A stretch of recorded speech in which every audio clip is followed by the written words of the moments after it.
Good morning, everyone. Welcome to Security Squawk Podcast. I'm Brian Hornung, one of your co-hosts, here with Randy Bryan from Tech Rescue down in Texas. How are you today, sir? Pretty good. How's it going?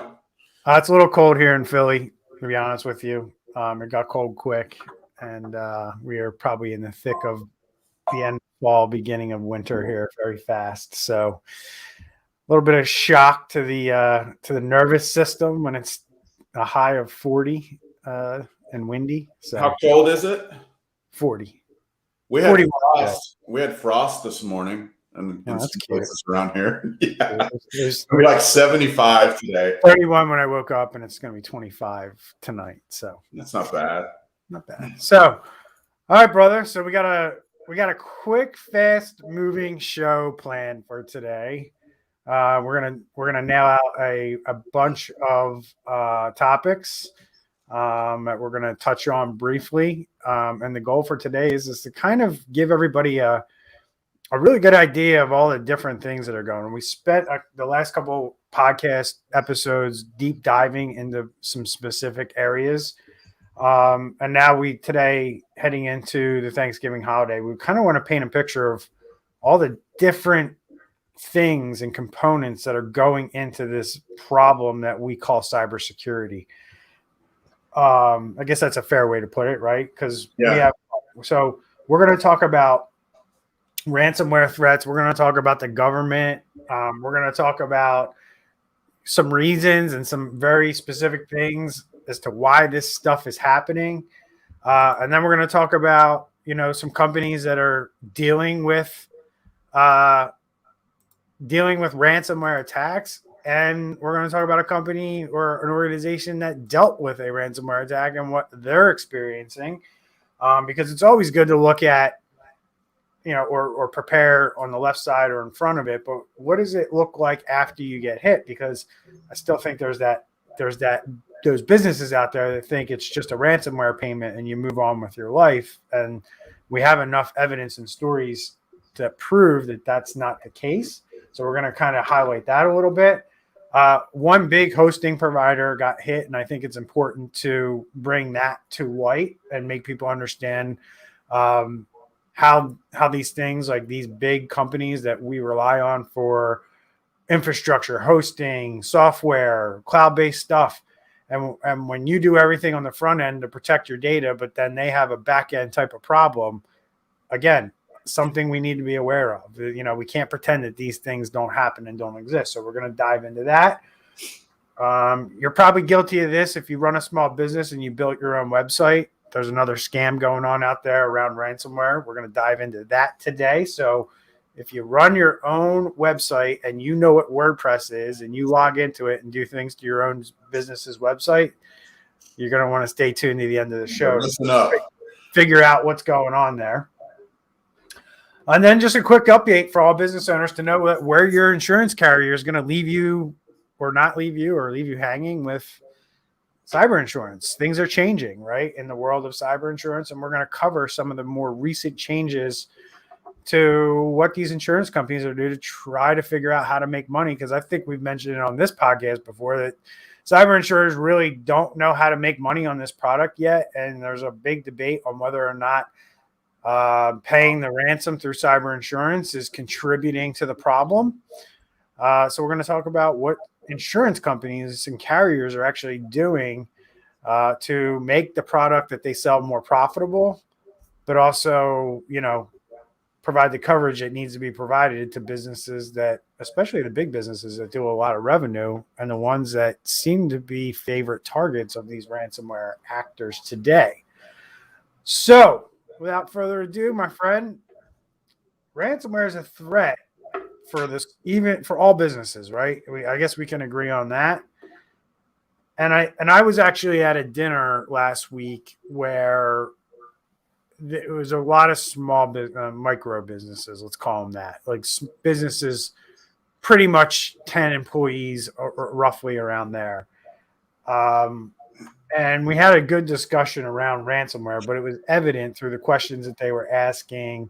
They were aware of ransomware, but they were completely clueless on a lot of different things. in that, some of them had cyber insurance, some of them didn't. And a lot of them didn't know that when I pointed out to them that when, if you get cyber insurance involved or you file a claim, when you have a breach, your people and your trusted IT provider, partner, or whatever, is not going to be involved in that process early on in the first couple of days.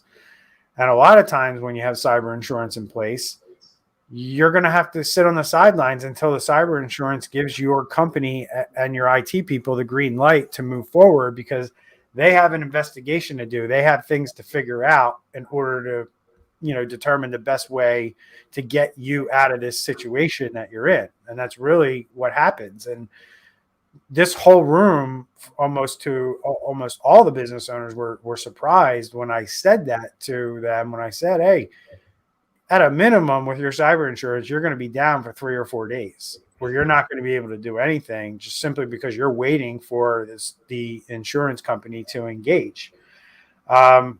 So we have this article that we looked at and talked about, where there's a recent report from WebRoot around the hidden costs of ransomware, which we're going to kind of, explain a little bit later in the show as well. When we talk about what happened down in Maryland with the Burlington County School District. But it found that 85% of companies like yours and mine, MSPs, have reported attacks against small and medium-sized businesses. Despite that appalling high number, just 28% of SMBs consider ransomware a worry. So 85% of the businesses that managed service providers work with, 85% of them have had to deal with ransomware, but only 28% of SMBs consider a worry. So I can go a lot of different directions with these numbers. What does this lead you to believe? Well, obviously there's a disconnect. There's a disconnect between the facts and what people perceive. And that disconnect in this case is about a 50% difference. Before we dive in too much, though, I do want to encourage people to like, share, and subscribe this podcast all over everywhere. Bryan and I don't do this for money. We do it because we want to educate. Just like the theme song says, we want to tell you something new. And so we're going to do that today. This disconnect, though, I see it all the time. It's very disturbing to people like me and you who want to, we care about making a difference in the world, and we want to protect our clients. We don't want them to lose their businesses. And so it's really disturbing to people like me and you, because business owners don't see that connection. In fact, one of the number one questions I get asked is, why would they want to come after my business? We're let's say $1 million revenue, and we don't really have any private, identifiable information. We don't have health information on people. Like, why would they want to target my business? And this article really gets into that, because there's money to be made there. And, maybe a lot of the big fruit's already been tapped. And now they're going to follow the money. And the article also goes into why it's easy right now to do that, because of ransomware as a service, which basically allows a criminal to pay a little bit of money, or give a finder's fee, or give a little bit of what they make off the side, or however they work that out. But it basically allows them to buy ransomware that then they can go deploy. And so someone else is doing all of the figuring out the exploits and all of that, and then they can take it and deploy it. So I think the main reason for the disconnect is people maybe don't realize their business is worth a lot, and there's an easy way to get money out of them with this ransomware as a service. Right. And then one of the devil's in the details, right? Because I could, as a business owner, look at those numbers and reasonably, without context, say, boy, it seems like managed service providers have a high percentage of their clients that get hacked. Is the problem with the managed service provider? And, that big disconnect that you see there, is that because a lot of SMBs are not working with a managed service provider, right? Are the numbers skewed for managed service providers in that their clients are more susceptible to a ransomware attack than had they do it on their own? Because without context, that's what those numbers could possibly tell somebody. Do you agree or disagree with my assessment of that? Yeah, I definitely do. And that's a problem, right? That's a problem when managed service providers are coming out and saying it's like 85% of my clients have dealt with ransomware. Do we, going back to your point, is it more, do you think it's more what I said, or do you think it's more what you said, where it's SMBs are just not admitting to this problem, but the managed service provider is like, yeah, I helped that business through a ransomware attack, even though they won't admit it? Well, it could also be, so it says 85% of managed service providers have reported attacks. I mean, I can get on my Bitdefender dashboard right now and could see that there were attacks that Bitdefender stopped. So if I was in a survey, would I then, if they surveyed me for this article, would I say, oh yeah, 85% of our businesses have had attacks? I don't know that this is actual ransomware that is that 85% number. I think bottom line, it's probably all of the above. There's a disconnect. There is, I believe that MSPs make a small and medium-sized business more at risk? No. I would say that if they're doing their job right, they're going to be more aware of potential attacks. I mean, we have insight into 365, and, we can tell when somebody right away, we get notified when people try to log in from outside of, areas that are approved and this and that. Like a lot of these attacks you can see coming, and, maybe the MSPs are just going in, taking it from that standpoint, that perspective. I love the point. And then look at this article. Look how this writer wrote this particular statement. And I'm just going to highlight it real quick. But these days, anyone who needs some holiday money can launch a ransomware attack. Like, wow. Yep. Like, that sentence right there is pretty damning. It's disturbing. Right. You just needed some extra cash. Go lock up some company's files, right? And that's kind of how easy it's become, and it's sad, right? It's almost like saying, it's, back in the day when they just used to walk in the stores and smash and grab type stuff, right? It's almost like this is your digital smash and grab, and, there's nobody to chase, right? Because it's virtual, it's digital. And that's, unfortunately, it's a huge problem. So there's some other stats at the bottom of this. Is there anything else out of that article that you think is important to kind of highlight or bring out? Well, yeah. So a paragraph or so down, well, actually same paragraph, Sophos says that ransomware as a service is now compromising 60% of attacks. We should probably, I don't know. We've covered where they're actually reaching out to employees of companies trying to get, hey, we'll give you $100,000 if you give us access, from the inside of your company. I can't speak for other countries, but I know an employee really wouldn't want to do that in the U.S. for sure, because there's pretty strong laws against that.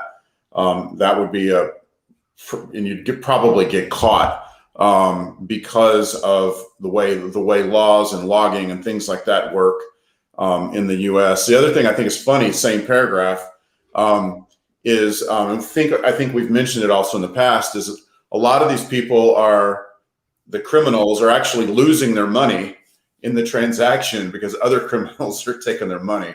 So they're not getting all their money because other people are taking the ransom before they can get it. So anyway, I thought that was kind of funny. Yeah, I mean, it's a good point. And then, the rest of this article has some interesting things.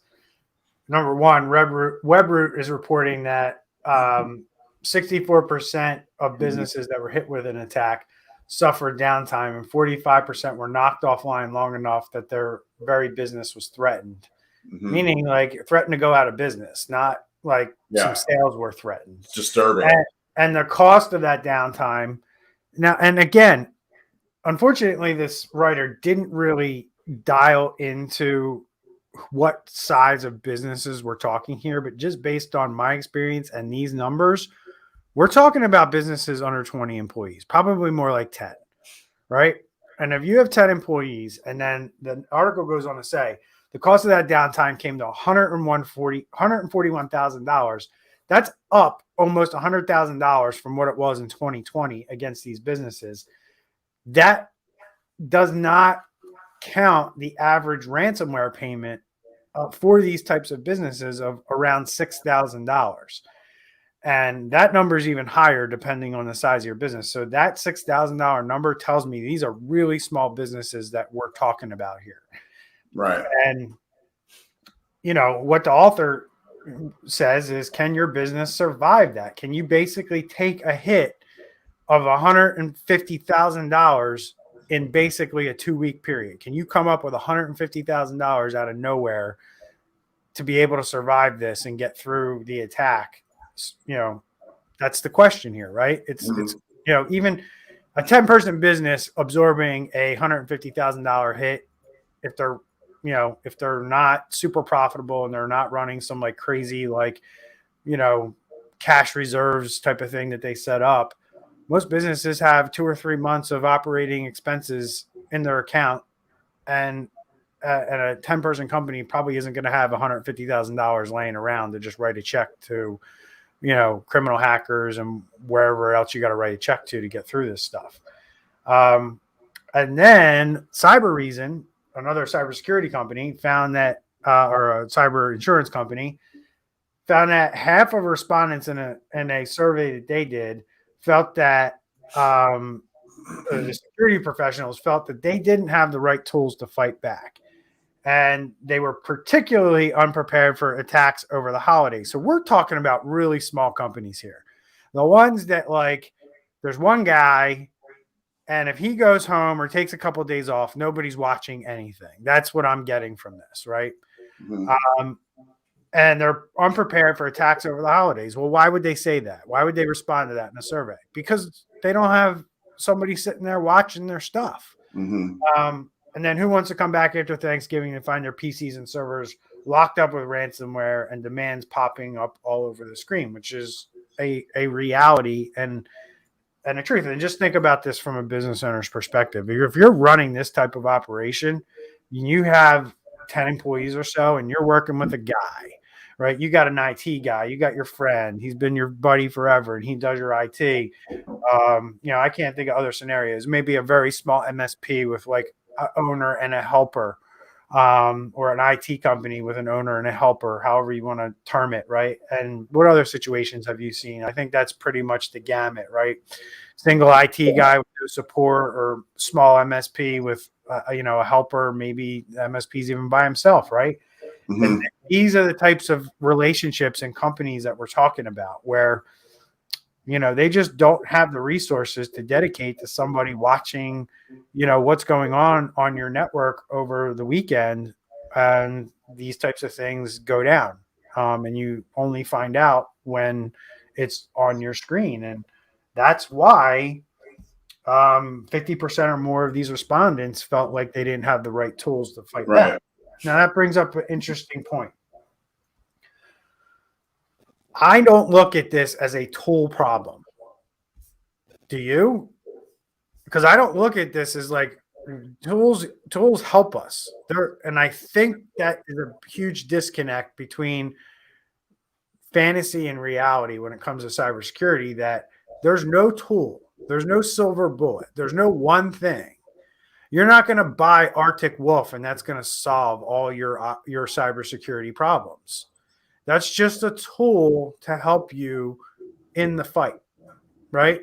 Well, there's no tank, there's no gun, there's no one thing that helps a country win a war. And we got to start looking at this as a war. And like, you have to have a lot of different things in your tool chest to be able to fight back. That's literally what I was going to say is one thing is not going to be your silver bullet, but when you have a layered approach, you start off with zero trust, which is it's basically a mindset of you don't trust anything. You already assume that the bad actors are in your system. And then you build from what you're trying to protect. You build out layers basically from there, using tools, using your firewalls, using your network, but basically a layered approach. So yeah, so your Arctic Wolf is not your silver bullet, but it can be an arrow in your quiver, if you will. The whole idea is that this stuff doesn't catch you off guard, and you make it difficult. If they get through one layer, then they are held up at the next layer. And you're right. There's not a silver bullet. It's the mentality to take is like we live in Texas. We've got the Gulf Coast. If you have a house on the Gulf Coast, it's not a matter of when you're going to have or if you're going to have a hurricane. It's when. You're going to have a hurricane at least once every 10 years. There's a devastating hurricane that hits the Texas Gulf Coast and wipes out billions of dollars in homes. And so you have to be prepared for that. Same way with a cyber attack. We need to be prepared for it. And we need to do everything that we can do to be ready, hopefully stop it. If we don't stop it, we've got to have a way to come back from it when it does happen. So. Nice. So yeah, I don't think it's necessarily a tool problem. There's a lot of things at play here. We've got people that aren't caught up with what's going on. We've got people that aren't willing to put the money into it that needs to go into it. Can I make one real quick comment about the previous article? Mm-hmm. They said that 85% of breaches involve somebody making a mistake. Oh, wow. You can start off by training your people. And you can, if we're talking about a 100-yard football field, man, you're taking the ball from the 0-yard line to like the 50-yard line just by starting to train your people and making your people aware so they won't make those dumb mistakes. Good. Well said. I like it. Good point. I didn't pick up on that stat that you just pulled out, but that's a excellent stat and an excellent point. So along the same lines of what I mentioned in that last segment there about who wants to come back from ransomware over Thanksgiving. And I kind of, put myself out there again, like I usually do. And back in September said heading into, the holiday season, we're probably going to see an uptick on things. And my prediction was not a guess. It was based on what I was seeing on the dark web and the different tactics and planning that I have uncovered. And I determined that there probably is going to be an uptick. And sure enough, our government is seeing the same stuff, right? And they issue a Thanksgiving ransomware warning. And it's CNN. Sean Lingus has written this article and released it yesterday, the 22nd. And U.S. officials are telling American business and government organizations to take extra precautions against hackers this Thanksgiving following multiple ransomware attacks during previous holiday periods. So it should now. I told you why I predicted that there was going to be an uptick. Should we just be in this world where when there is a holiday weekend, an extended period of time where typically employees and IT people might not be in the office, should we just be chalking that up to, well, there could be an increase of ransomware attacks because, people aren't going to be in the office on Thursday and Friday? Do you agree with that kind of line of thinking? I mean, yes, because that is just statistically the reality. The time for an attack to most likely start. And we're talking, okay, so we're not talking about when they got in your network. We're not talking about the months and months that they've been sleuthing and getting all their ducks in a row and, cataloging passwords and, configurations and all this. But the day that they decide to drop the hammer, they're most likely to do that on Friday at like 5:30, and personally, I think that you should have been quoted in this article because this is kind of your thing. You called the July 4th attack.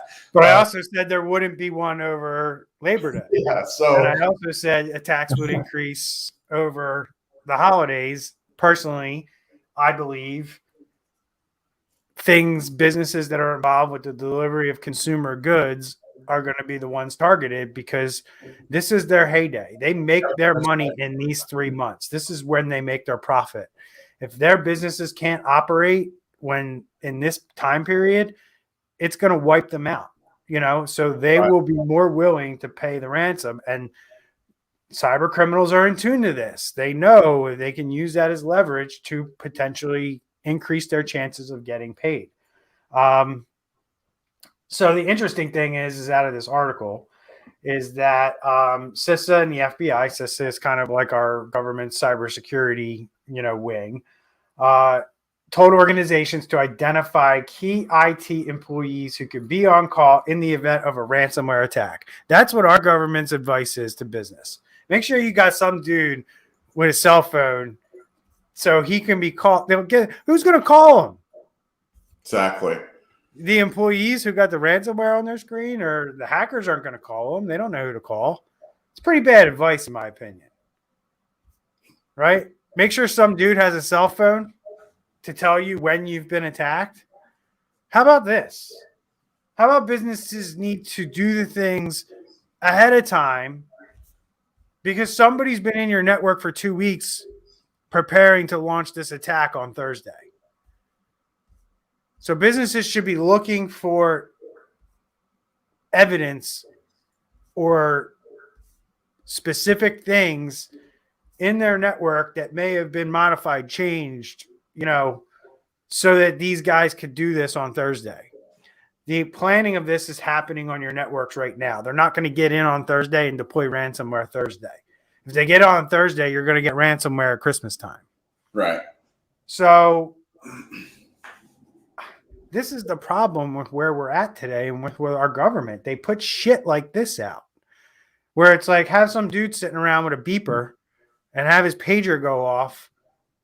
So, give everybody a number and they can page them if they see ransomware. Well, you already have it at that point, right? So who should have the cell phone, in my opinion, if that's going to be your plan? The CEO. Right? Because the poor IT guy who's going to get all stressed out when the employees are calling them because they can't use their computer can't do crap at this point. The CEO can. The CEO is going to be the one who needs to make the decisions. Unless you got a comprehensive incident response plan, which if you do, you probably aren't rolling like this. Would give some dude a cell phone. Right? But there's a lot. I could talk the whole damn podcast about this one statement. Think about the state of cybersecurity in this country if that's the advice our government is giving private businesses. Yeah, it's almost like they are just doing a little bit of covering their butts. So then Monday, if it happened, they can go back and say, well, we warned Americans, blah, blah, blah. But you're right. And it goes back to what I was saying a little while ago. If they're going to launch an attack on Thursday, they're already there. And they've been in your network for probably months. They've been cataloging things. The more information they have when they make their strike, which is basically what it is. It's like a lightning strike. When they make that strike, the more information they can have before that time, the better chance they have of getting their tentacles in there and then basically manipulating you for the most money that they can.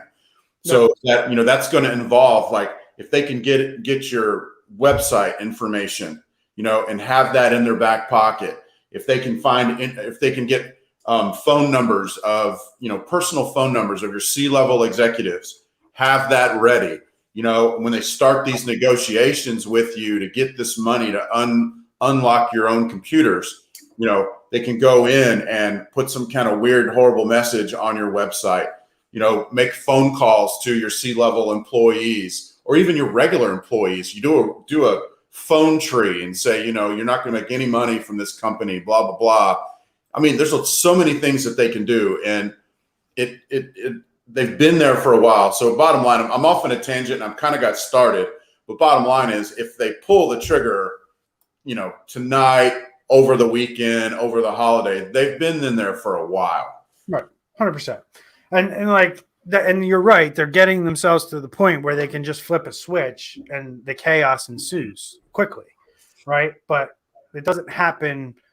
Everything doesn't happen that quickly. Nope. There's a build up, there's reconnaissance, there's, them figuring out the best way to do this so they can get paid. And the interesting thing, along with the U.S. government issuing this warning, the counterpart over in the UK, it's called the National Cybersecurity Center, issued its own warning Monday that cyber criminals had compromised customer payment information on 4,000 small business websites. I don't know the details of that. I'm going to assume that WordPress was involved, and we're going to talk about that in a little bit. But yeah, I mean, we got two of the biggest countries in the world, governments issuing warnings for this weekend. And I guess just because I'm a little bit of a historical buff around this kind of stuff, it was Thanksgiving in 2014 or 2018 that Sony was hit. 2014. Right. So, so we go. So why is all this happening, Randy? Why is all this crazy stuff happening? Why is it so easy? Why is it so easy that a reporter at Computer World decided to say, if you just need holiday money, just launch a ransomware attack? Well, it's because we make it easy. As human beings, we make it easy for these guys. And, as this article points out from tech.co, we still have a major problem around passwords in the world, right? That we're still using things like password being the second most used password in the United States. And this is why cyber attacks happen, because one website needs to get compromised and they know what your password is, and then they can just try to use that password on even if you don't have an account at a bank, there's a list of banks that they're just going to and trying your email address with that password. Yep. And if you don't have two-factor turned on, they're getting in. Bank accounts, social media accounts, any account they want to get into. They can take your username and password, that combination, roll it out to 1 million bots, if you will. And those bots can then go each try to log into 20 different accounts. And in a matter of minutes, they've tried your username and password combination all over the internet. And if you reuse passwords, they're probably going to get into something. A lot of sites still don't have multi-factor authentication where you have to give, a second of identification. I was in New York City a while back, about a month ago, and I got to meet with a bunch of like entertainers who, they're not household names, but they're very successful in the entertainment business, right? And they're all performers. They're all, on stage somewhere, in New York, in LA. They fly all over the country. People hire them. So they're known, right? They have a nice following on social media. And there were 6 or 7 of them in a group that I was standing around talking to, and we were literally just having a casual conversation about life. And they asked me what I did, and I told them what I do. And they asked me, like, what's one thing that they can do? And I said, let me ask you something right now. When you log into, because they're very big on Instagram, I'm like, when you log into Instagram, do you get a 2-factor code? And they were like, what's that? And I literally educated these 7 people on how to turn on 2-factor authentication, which then turned into them texting and messaging other people in their circle saying, yo, you got to do this right now. Like, you got to turn this on, you know, and these are the basic things that most people don't understand, that password reuse. And you don't think it's a big deal, but look at the stats. The top 200 passwords can be cracked in under 1 second. So the top 200 passwords being used by most people in the world can be cracked in under 1 second. Right. And that's kind of where we're at today. So what else? Because we got to move along here. What else in this article, like one or two big takeaways for you, one or two big stats? Well, the thing that for me, I don't know about the stats, but just looking at the list of passwords, I'm like, it's what, entertaining at the best, right? It is, because like your top 7 are literally just either numbers, letters, or password. So I can tell you, based on research that we've done at my company, that in our Philadelphia area, the number 1 password is Eagles, because that's the professional football team, right? U.S. password problem. In the U.S., things are apparently even worse. Password is in fact the second most commonly used password in the country, and quintessentially American passwords that made the list in the U.S. include Superman, Mustang, Freedom, Yankees, all of which were used by tens of thousands of people. So if you're using Superman, Mustang, Freedom, Yankees, or you have that as part of your password and you're using like Yankees 1942 or some crazy number at the end of it, you're not, like, that can easily be added into a password brute force attack software. Right. And a variation. They're already run through every year from here until 2020. There's a very good chance that if you're using a 4-digit number, you pick some year that started with 19 or 20. I only have like 200 I need to try. Right. So when you boil it down that way, it doesn't make it seem too difficult. And it won't be a person that's trying it. It's going to be a computer that's doing it, probably part of a botnet. They're going to do thousands of combinations in a matter of minutes. So let's check this out. Let's bring this up. Number 1 passwords 1, 2, 3, 4, 5, 6. Boy, you couldn't get any more lazy. Password 1, 2, 3, 4, 5, 7, 8, 9. Password 1. Wow. QWERTY. That's my favorite. Like, I'll get them. It's random letters and characters. It's right across the top of the keyboard. I love use 12. That's interesting. Sunshine. Monkey 14. Wonder where that's coming from. 17. Princess. 18. Baseball. Football. Dragon. Michael. Holy crap. Man. There's a lot of Michaels in the world. Maggie's number 25. Unknown. MySpace 1. Who makes MySpace 1 their password? Look at that one. Interesting. Well, the first account they got was MySpace, and they learned that password and they just stuck with it. Yeah, you probably have a good point there. And you couldn't use you had to at least use one number, right? They at least had a dollar sign to the end. You had to use a strong password and add that 1 at the end. Yeah, exactly. Superman, Tigger, Michelle, Buster, Pepper, Justin, Andrew. So everybody's using their name, it seems like. Now, interesting, I don't see on here. I know this password's used a lot because I've seen it in practical. And I know it's used, and I'm surprised it's not on this list. But are you talking about number 30? No. You say maybe I missed it, but no. Okay. But on the opposite side of that, right? When you sign into Windows, right, and you sign in, what comes up? Windows 7. Or like when you sign it back in the day, when you sign into Windows 7, you type in the password, what comes up on the screen? Like a welcome? Exactly. I've seen welcome used as a password a lot more than a lot of these. And I got to imagine welcome is in this list and they just missed it somehow.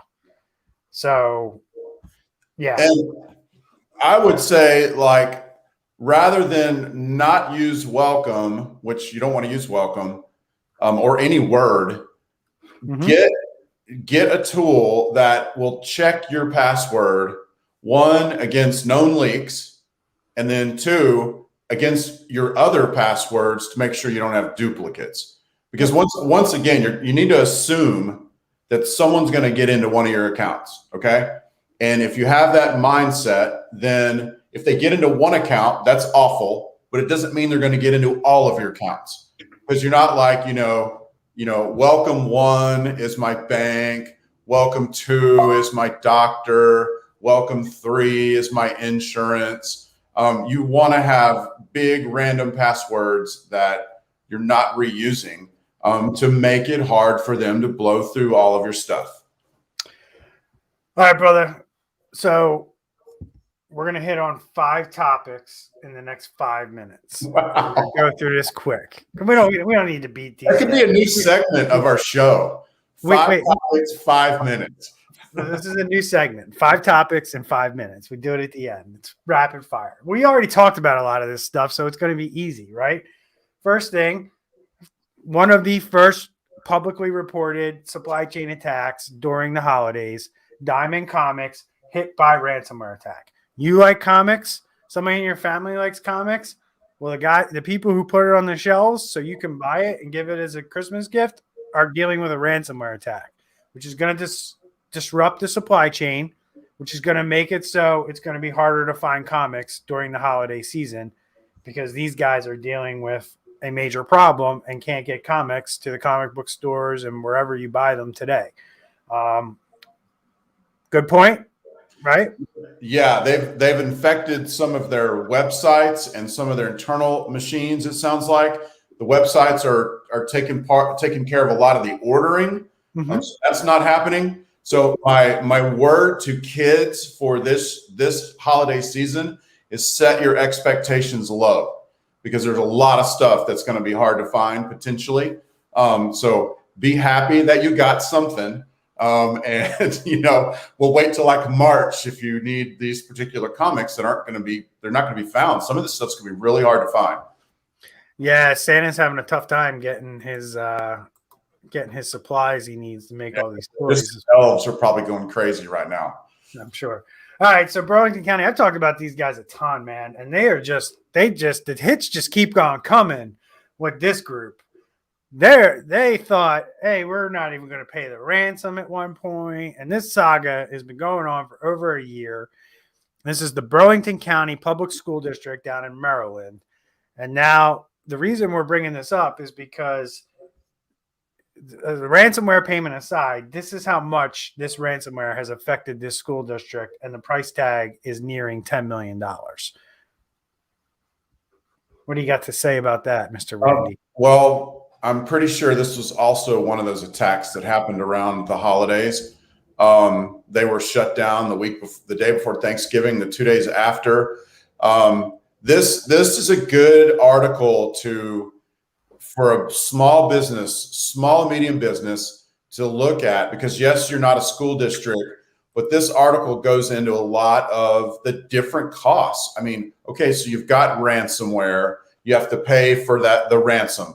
You've got downtime, you got to pay for that. You've got people's personal information that was leaked, and so you've got to pay for them to get like credit lock and credit monitoring and counseling or whatever. I mean, it just keeps coming and coming and coming, and it's something that you want to try to stop in advance rather than wait till after it happens. It's way more expensive after the fact. Yep, great point. Like I said, the hits just keep on coming. And that's basically how you got to look at it after you get attacked with ransomware. So moving right along as we hit our 5 topics in 5 minutes, GoDaddy. GoDaddy gets breached again. Such a big company. I thought they'd take care of my security. What the hell happened here, Randy? I mean, for years and years, they tried to over-sexualize their ads and things like that. So I don't know, man. It's hard to take them seriously, but as a security company, from a security standpoint, but bottom line was there was a breach. 1.2 million customers were affected. We're talking about things, like usernames, customer numbers, emails. They actually even stole like some SSH logins, like FTP logins, I believe I read. Nobody knows what that means, but basically, if I have that, I have complete control over your whole entire server. Yeah, and then right? also Your web server. certificates, right. which work on the negotiation between. And I can pretend to be you, yes. right? I could create a fake website, and I can set up, fake things that make it look like I'm legitimately this company, but I'm not. Yep. Cyber squatting scams. You don't think that this stuff is happening, but it is. Like, I could set up a domain, steal your certificate. It shows that your company owns it. I load it onto a different domain, a different web server. Then I start spamming your customers and sending that traffic to my fake website. And I'm now stealing their information, or I'm getting them to do something, to basically use your good name to exploit your customers. And that's how this stuff goes down. But before I move on, the Kingpin, the domain registered Kingpin, has logged its fifth cyber incident since 2018. So about 2 a year. Way to go, GoDaddy. Yeah. Knocking it out of the park. I would say that on every single thing that was affected, they have done something for remediation, like reset passwords and things like that. So at least they're working to overcome it. It's good. They have a good incident response plan, which is encouraging to hear when you have so many breaches. WordPress sites face wave of fake ransomware scams. What's going on here, Randy? Sounds like those business owners I was talking about earlier that decide they don't need to hire a website company or a professional to do their website. So we'll just buy WordPress. It's easy. Throw it up there, and then you throw it up there, and then you never log into it for a year. And what happens?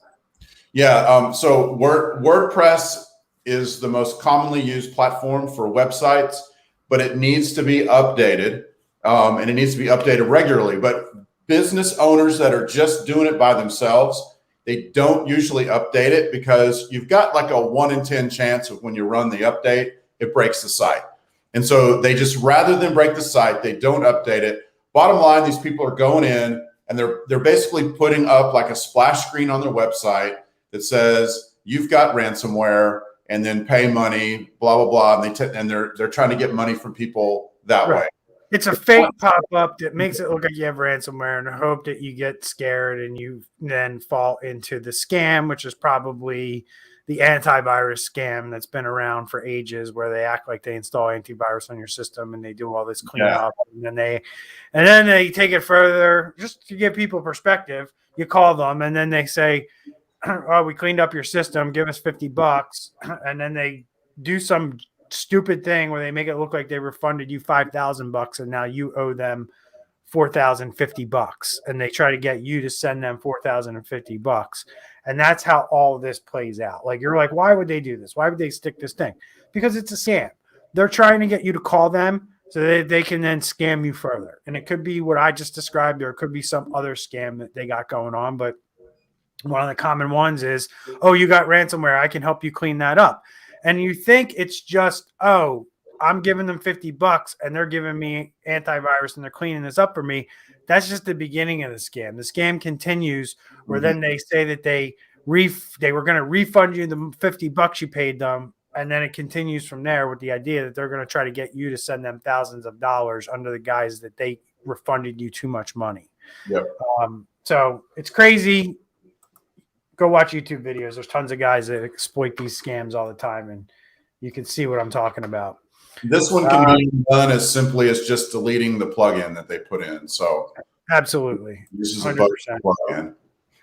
And you're right about the whole breaking the site thing. If it ain't broke, don't fix it. Why go in there and screw something up and then ruin your day, right? And you got to spend half the day fixing your website. So people just don't update them. So insurers can't figure out how to, and this is our last topic. Insurers run from ransomware cover as losses mount. And we've talked about this before. I've talked about it before. These guys can't figure out how to make money with this product.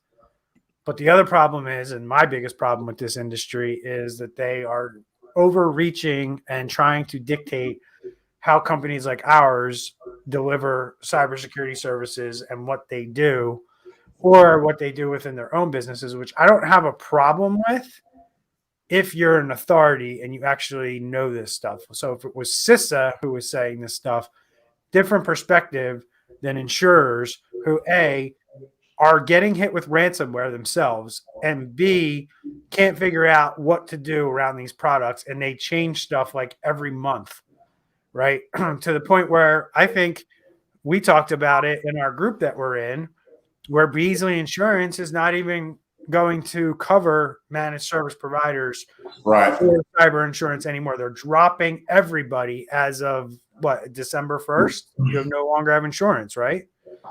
Am I wrong on that? I've heard rumors of that. I can't verify that specifically, but I know that even in this article, Lloyd's of London is telling their 100-member network that use them to not take on any new cyber insurance in 2022.